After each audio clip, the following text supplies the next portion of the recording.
Hey everybody, and welcome back to, I think we're on episode 4 of AP Yaps. Today, obviously you've seen the title, I want to talk about not letting your anxiety win.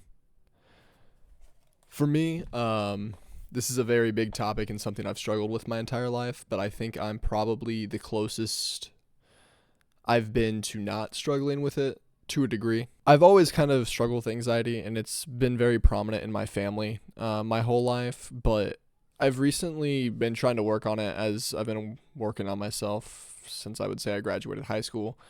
But I think with the new year coming in, it's been a bigger thing on my mind. I've never really set New Year's resolutions, but I think that's kind of given me more of a lack of awareness on how much I've improved. So I think this year's the first year I'm actually going to take that serious as like a way to document my progress, I guess. But here in my notebook, as always, I have some things written down, and I wrote down a quote that I thought about at work today that I'd like to share with you guys. It's that you deserve to live a life you want, not a life dictated by a boundary you didn't create. And I think that's the best way I can describe my anxiety. It's not necessarily something I want to listen to. And if I'm going to be honest with you guys here, like to get really real, I think one of my biggest fears in life is that I'm going to let my mental health, as far as anxiety, dictate the way I'm going to live my life. And when I finally lay down for that final time, I'm actually really afraid that there's going to be a lot of things in my life that I wanted to do, and a lot of regrets I have on things I didn't do just because of a feeling I had that I didn't necessarily agree with. And I think that's why, for me, this is a really important video and a really big milestone for me in my life. So I want to start with, obviously, like I said before, anxiety has had pretty much a chokehold on me for a lot of my life, K through 12. I would like to say in elementary school, obviously I wasn't aware of that kind of stuff. So middle school, excuse me, is where a lot of these problems stemmed from. But I've been dealing with my anxiety pretty rough since I started middle school. So at my school, I graduated with only 90 kids by the end of it, and it's a K through 12 school. I think one of the biggest problems for me, besides the fact that anxiety is kind of hereditary for me, my mom suffers from it pretty poorly. My grandpa on her side did. My dad doesn't like to admit it, but he has some pretty bad social anxiety. So besides like the genetic side of this, I think the fact that I grew up in such a small environment from ages 11 or 10 to 18 around the same 90 kids forever kind of reinforced this idea pretty harshly for me. I felt like anytime I messed up, it got spread pretty quick. Everybody knew about it, and it stuck with you. And even if it didn't happen to me as much, because I think I conditioned myself to stay quiet and hide a lot of the time as far as being noticed, I would see it happen to other people, and I knew that would happen to me if that was the case. True or not, that's the way anxiety works for me. It's pretty rough. I obviously put up a lot of possibilities in my head that may not be true, and even if they are true, might not be that impactful, but I really make myself believe somehow that it's life or death. So I know I just said that it was a big part of my high school, middle school experience, but I think that's where a lot of it grew, but it eventually made its way outside of school. I'm not really proud to say, but I think this also has affected my relationship with family. I got close with friends because I became very dependable on them when it came to school. They were always around, and I'm not saying that that's a bad thing. I love my friends, and I'm happy I'm close with them. But I think it really stunted my relationship with my family. There's a lot of people I didn't talk to because I was even like socially anxious to talk to people in my family. My uncle's a very confident guy, very cool guy, and I think he's really helped me take a big step in all of this. But recently, in the past couple of years, I started working a job with him, and he's probably one of my favorite family members, like one of my favorite people I've talked to. He's taught me a lot as far as confidence and being secure in myself, but he also has given me a job position, which I really love. But if I wasn't able to overcome the anxiety in the situation, I would have never talked to my uncle. Like, my uncle's family, I've been around this guy since I was a baby, and I didn't really start opening up and talking to him until the last year or two. And I love the guy. He's really cool, and he's helped me a lot, but it's just silly to think that I let this little thing in my head control something as simple as that. Like, my uncle's not going to hate me. He might think I'm weird if I'm acting weird or anything, but he's still going to accept me. And my anxiety told me that wouldn't happen. My anxiety told me he wouldn't like me. He'd think I'm a weirdo. And that's crazy to think about looking back at it, because I know the guy. We have a great relationship. I am very close with my uncle. And my anxiety clouded all of that. Not to mention, it wasn't just family. It also creeped into my, completely into my social life. I always thought people were judging me even when it wasn't important. Like, I had a problem going to my local Walmart just down the road. I thought that I was sticking out like a sore thumb. I thought everybody knew I wasn't supposed to be in that Walmart. And I thought I was being judged. I was being stared at. I was not belonging in a public grocery store. And that's another thing, looking back at it, is insane. And I'm hoping that there's other people watching this that are going through the same thing, because I want to let you know you're not alone. I'm telling you my experiences, and I'm sure your experiences could be the same, if not different. But anxiety, I think, affects everybody in a different way. That you have social forms, you have all different kinds of things going on. But I just want to let you know that I'm working on it, and I'm going to share with you how it kind of helped, or what helps to calm it down a little bit. Because I'm not going to sugarcoat it. It's, spoiler alert, still there, but I'm a lot better than I used to be. So I do want to say there were a lot of failed attempts before I was successful on working with my anxiety. I wish I could say talking to my family helped me, but like I said, my family's also dealing with anxiety, and I don't think a lot of them have wanted to conquer it that much. I feel, unfortunately, like my mom, my dad, even my sister, I'd say my grandpa, but he's not around anymore, so I don't really remember too much of that. But none of them have wanted to, I feel like, break through that much. They're kind of comfortable with it, if that makes any sense.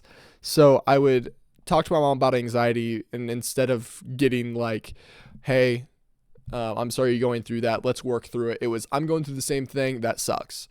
And that's a great conversation to have, to be able to be like, okay, I can relate to these people, but it wasn't really helping me progress anywhere. So that didn't work for me. It's a great resource to reach out to, though, just to know there's other people out there that are going through the same thing. It didn't work for me, but it could work for you.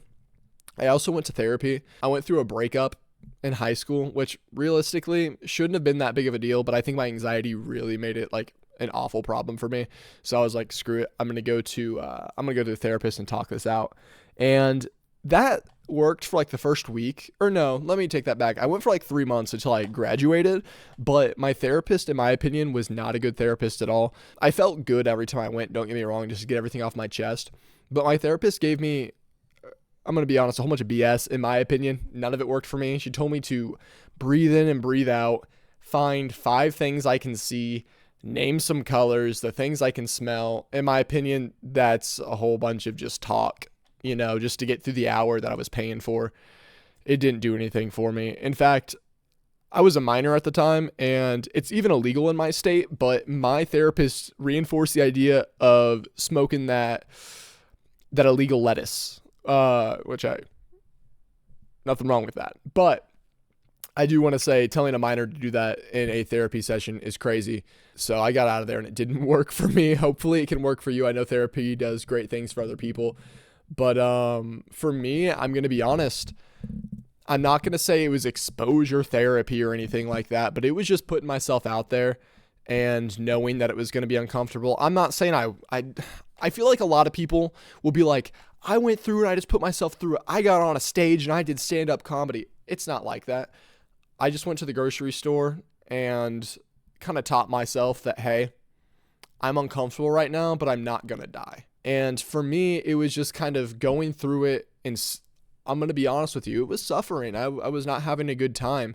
But if you can put yourself in the mindset of, I can get over this and I can work through this, instead of this is how life is and I'm going to hide from it, it can work. And it did for me. I'm going to the gym alone now.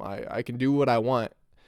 I've taken myself out to the movies alone. That one a couple of years ago would have been insane. I would have felt like all eyes are on me. What's this loser doing in the movies alone? But it's kind of a normal thing, I'm going to be honest. Like, I've taken myself out to eat on my own. I go out to my park, put up a hammock, read a book. And my anxiety has fought me about the first time on all of those things. But once you can condition yourself to realize that you're not going to die, you're not going to physically be hurt. Mentally, you might be freaking out and it might hurt, but you can make it through it. And I'm not saying that there's a one-stop shop to fix this and that what I'm saying is going to work for you, but I do want to, just share my story on that it can work and that you're not hopeless, because for a really long time I thought I was.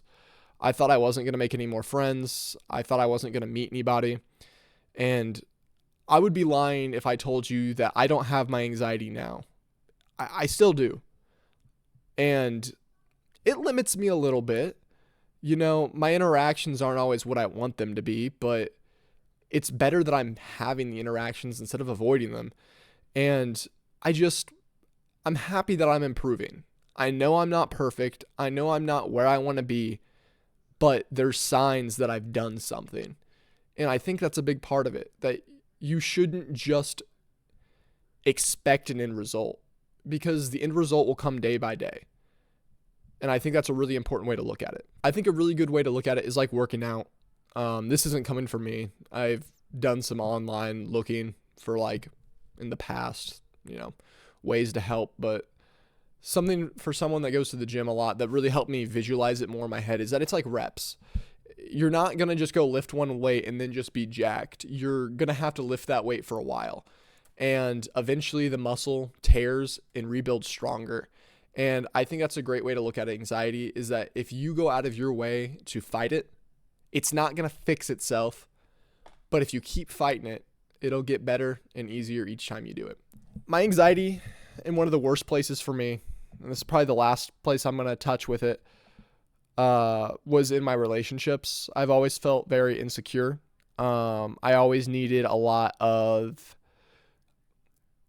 comfort or confirmation from people. And I know I've talked about a bad past relationship that I've had, and that was one of them. I think we both were very anxious people, and feeding that energy back and forth did not do me good for the 1 or 2 years that happened. It actually kind of made it worse. So just bouncing anxiety off of each other is not the move. But where I was getting at that with this is that I'm in a new relationship now, and my partner and I are very, new to each other. Like, this relationship is only a couple weeks old, but without them knowing, they're really helping me. And one of my biggest things right now is texting anxiety. I know that sounds dumb. It's kind of stupid, but I'm in my head that if I don't get a text within 30 minutes, that they hate me or whatever. And that's not the case. I just gotta those thoughts are allowed to be there, and they're always going to be in the back of my head. One day, maybe I'll be able to work them out, but I think that's a great way to show you how my anxiety still is. I still have the thoughts there, but I know at the end of the day, it's not true. And if it is true, it's not the end of the world. Maybe I did get ignored for 30 minutes. Okay. But my partner now is really helping me with this, because I'm not being reinforced on the ideas of this anxiety feedback that I'm going through. And that's kind of more of just a really personal thing I think I wanted to share, is that I think it's important to be around people that are going to help you. And I think I found that for myself here. So I do want to end once again with the same way we started. And I just want to say that you deserve to live a life you want, not a life that was dictated by a boundary that you yourself did not set. Live the life you want. Don't live a life of regret for the things that you didn't get to do because your brain was telling you can't. I hope you guys enjoyed this video. This is the end of AP Raps 4. Man, I keep saying raps. I said it 3 times in the last video. AP Yaps. I hope you guys enjoy. If you guys, have any thoughts on this, leave it in the comments. Ringing the new year right.